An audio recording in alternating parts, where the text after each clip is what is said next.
In the heart of the Pacific Northwest, where ancient pines stretched toward a sky that seemed to hold secrets older than time, stood a modest cabin nestled against the edge of a vast wilderness.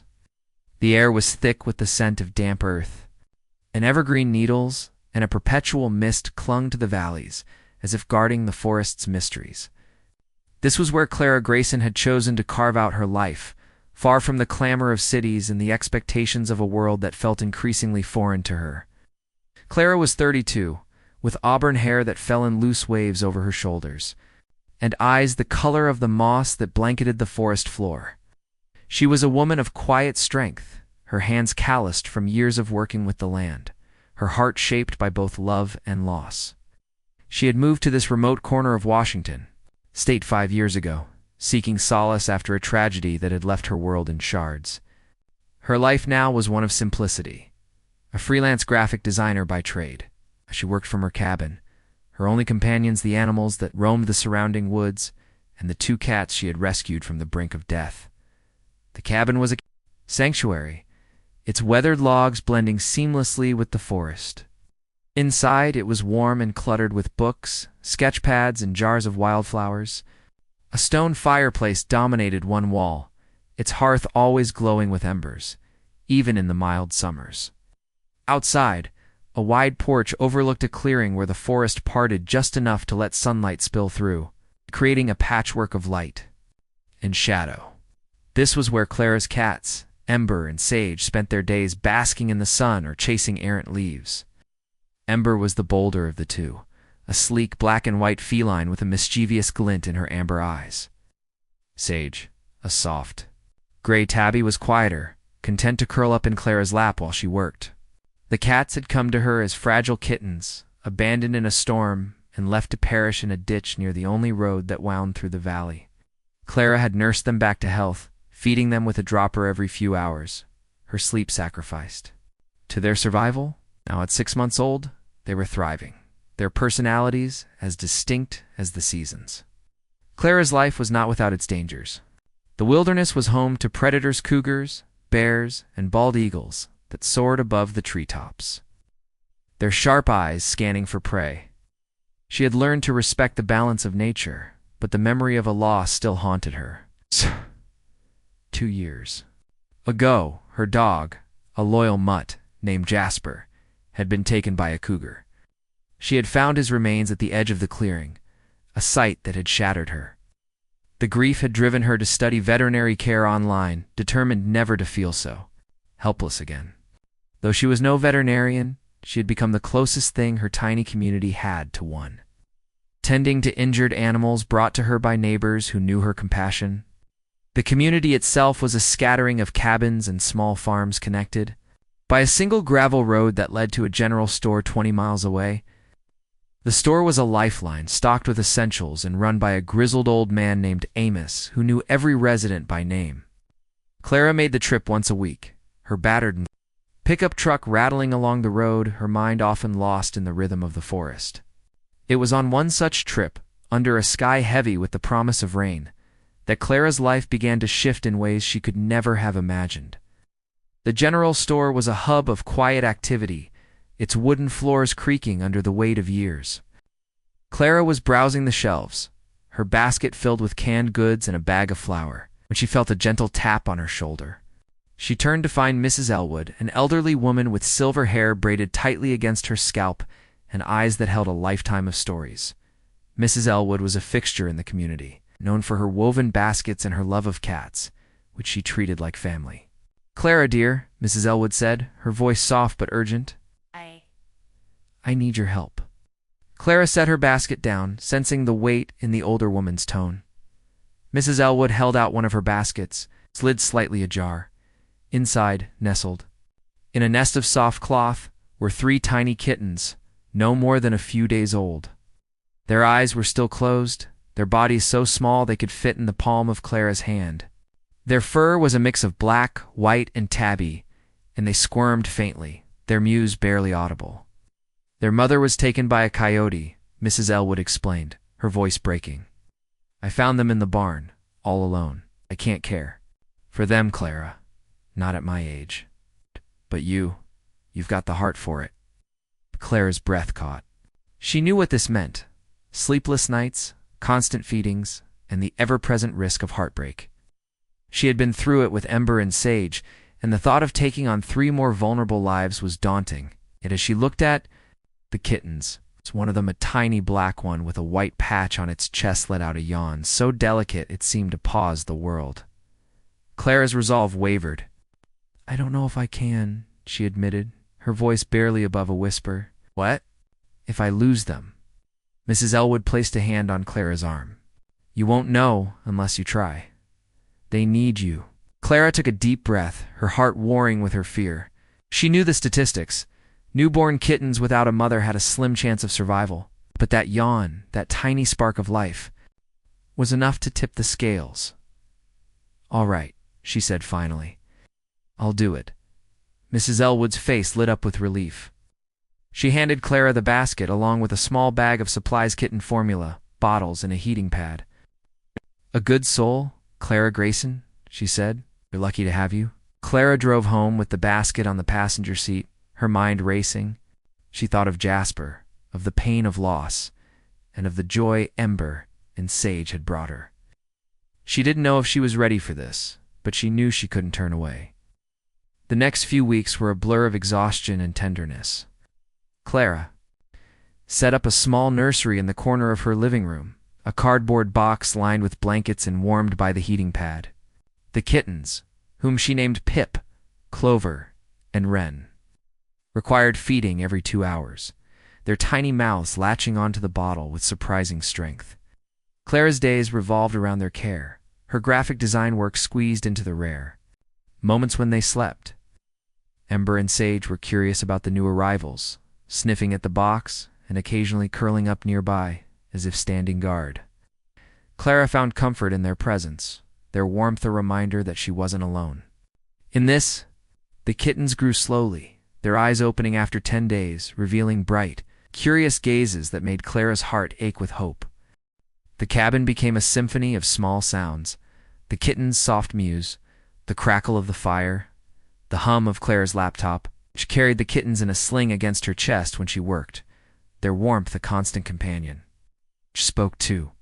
Them, as she fed them, her voice a soothing thread weaving through their fragile lives. "You're fighters," she told them one night, as Pip nuzzled against her finger. "You're going to make it." But the wilderness was never far away. Clara's cabin was surrounded by danger owls that hunted at dusk, foxes that prowled the underbrush, and eagles that circled above. She kept the kittens indoors, their vulnerability a constant weight on her mind.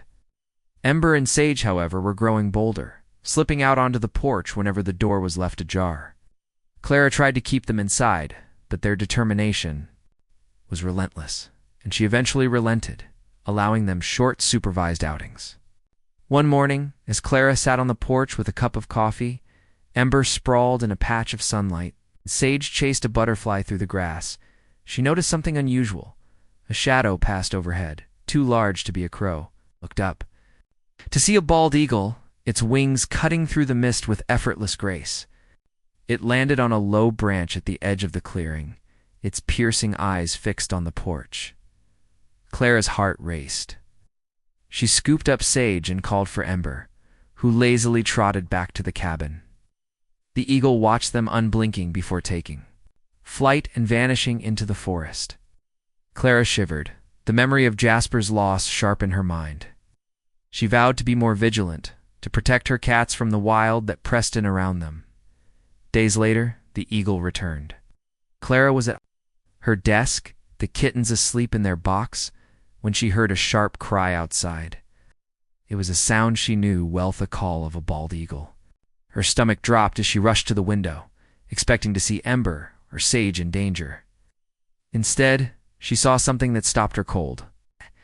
Ember was on the porch, her tail flicking lazily, and beside her sat a young bald eagle. Its feathers were still flecked with the downy fluff of youth, its movements awkward compared to the majestic adult Clara had seen before. The eagle seemed unthreatening, almost curious, as it tilted its head to study Ember. The cat, unfazed, stretched out and yawned, as if inviting the bird to join her in the sun. Clara's first instinct was to intervene, but something held her back. Ember's calm demeanor was disarming, and the eagle showed no signs of aggression. Instead, it hopped closer, its talons clicking softly on the wooden porch. Clara watched, breathless, as Ember nudged a bowl of water toward the bird. The eagle dipped its beak, drinking greedily, its wings fluttering slightly. For nearly an hour, the two sat together, an unlikely pair bound by a strange truce. Sage joined them, his curiosity piqued, but he kept his distance, watching from the edge of the porch. Clara remained at the window, her fear giving way to wonder. She had heard stories of animals forming unexpected bonds, but to witness it was something else entirely. When the eagle finally spread its wings and took flight, Clara felt a pang of awe. She named the bird Sky, a nod to its boundless spirit. She assumed it was a one-time visit, a fleeting moment of magic in the wilderness. But the next morning, Sky returned, landing on the porch with a soft thud. Ember greeted him with a chirp, and the two resumed their quiet companionship. Over the weeks, Sky became a regular visitor, arriving each morning to sit with Ember. Clara began to trust the eagle, though she never let her guard down completely. She kept the kittens inside, their safety her top priority, but she allowed Ember and Sage their porch time, always watching from the window. The bond between Ember and Sky grew stronger, a testament to the mysteries of the wild. One crisp autumn morning, as the leaves turned gold and the air carried a bite of winter, Clara's routine was shattered. She was feeding the kittens now, 6 weeks old and beginning to eat solid food, when Ember began to act strangely. The cat paced at Clara's feet, meowing insistently, her eyes fixed on the door. Sage, usually the more vocal of the two, was silent, watching his sister with an intensity that unnerved Clara. "What's wrong, girl?" Clara asked, kneeling to stroke Ember's fur. But the cat squirmed away, darting to the door and scratching at it. Clara hesitated, then opened the door, expecting Ember to bound onto the porch as usual. Instead, the cat sprinted toward the forest, her black and white form disappearing into the underbrush. Clara's heart pounded as she grabbed her jacket and boots, calling for Ember as she ran after her. The forest was dense, its paths tangled with roots and vines. She followed the faint sound of Ember's meows, her fear mounting with each step. The wilderness was no place for a domestic cat, even one as bold as Ember. She found Ember at the base of a towering cedar, her eyes fixed on the branches above. Clara followed her gaze and gasped. A bald eagle was caught in the lower branches, its wing tangled in a snarl of vines. It struggled weakly, its cries sharp with pain. Clara's first thought was of Sky, but this eagle was larger, its plumage sleeker, suggesting an adult. "Oh no," Clara whispered, her mind racing. She needed to act quickly. She ran back to the cabin, grabbing a blanket, gloves, and a small ladder she kept in the shed. When she returned, Ember was still there. Standing guard, Clara climbed the ladder, her movements careful but swift. She wrapped the blanket around the eagle, murmuring soothing words as she worked to free its wing. The bird's eyes locked onto hers, and she felt a strange connection, as if it understood her intent. Once freed, Clara carried the eagle back to the cabin, placing it in a large crate she had used for injured animals in the past. She examined its wing, which was bruised but not broken, and bandaged it with care. She named the eagle Storm for the chaos it had brought into her day. Ember watched from the sidelines, her presence a quiet reassurance. As Clara stepped outside to check on Sage and the kittens, she froze. Sky was on the porch, perched beside Sage, his eyes fixed on the crate. Clara realized with a jolt that Storm was not Sky. 2 eagles, 2 cats, and a woman bound by a shared love for the wild. This was no coincidence. The forest was speaking to her, and she was beginning to listen. Storm's recovery was slow, but steady. Clara kept the crate in a quiet corner of the cabin, checking on the eagle daily, her veterinary knowledge guiding her. She fed Storm small pieces of raw meat and ensured the crate was comfortable, lined with soft blankets. Ember and Sage took turns sitting near the crate, their presence calming the eagle. Sky continued his daily visits, perching on the porch and watching through the window. Clara wondered if he knew Storm, if they were family or simply part of the same wild tapestry. He began to see the forest not as a place of danger, but as a community of interconnected lives, each with its own story. The kittens, now playful and curious, added a layer of joy to the cabin. Pip, Clover, and Wren tumbled over each other, their antics a welcome distraction from the weight of caring for Storm. Clara named them officially, cementing her commitment to their future. She knew she would keep them, their bright eyes a reminder of the miracles that could emerge from hardship.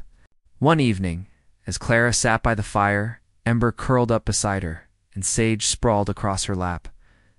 She felt a sense of peace she hadn't known in years. The wilderness was harsh, but it was also generous, offering moments of beauty that outweighed the pain. She thought of Jasper, of the kittens, of Sky and Storm, and of the bond that had formed between them all. When Storm's wing was healed, Clara prepared for his release. She carried the crate to the porch, Sky watching from a nearby tree. Ember and Sage sat close, their eyes on the eagle. Clara opened the crate, and Storm stepped out, his wings spreading wide. With a powerful flap, he soared into the sky, his cry echoing through the valley. Clara's eyes filled with tears, not of sadness, but of gratitude. The next morning, both Sky and Storm returned, landing on the porch together.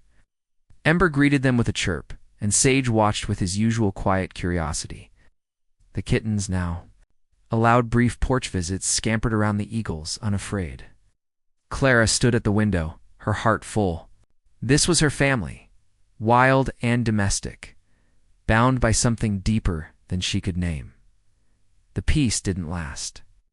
One morning, as Clara sipped her coffee on the porch, the animals' routine was disrupted. Sky and Storm were perched on the railing.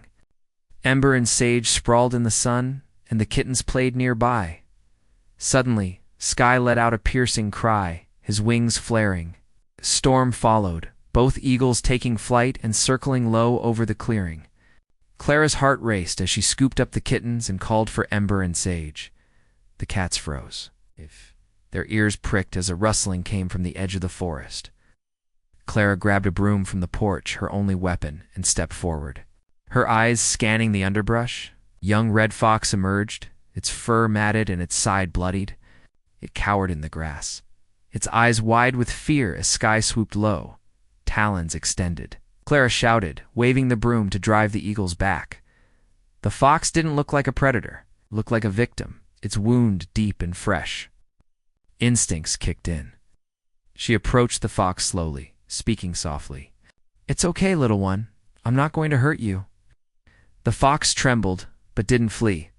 Clara fetched a blanket and the crate, gently wrapping the fox and carrying it to the cabin. She cleaned the wound, a gash, likely caused by a deer's. Antler Sand stitched it with care, her hand steady, despite her racing heart. She named the fox Ember, after her cat, for its fiery spirit. The fox was weak, its fever rising over the next few days. Clara sat with it through the night, cooling its fever with damp cloths and whispering encouragement. Ember and Sage stayed close, their presence a quiet support.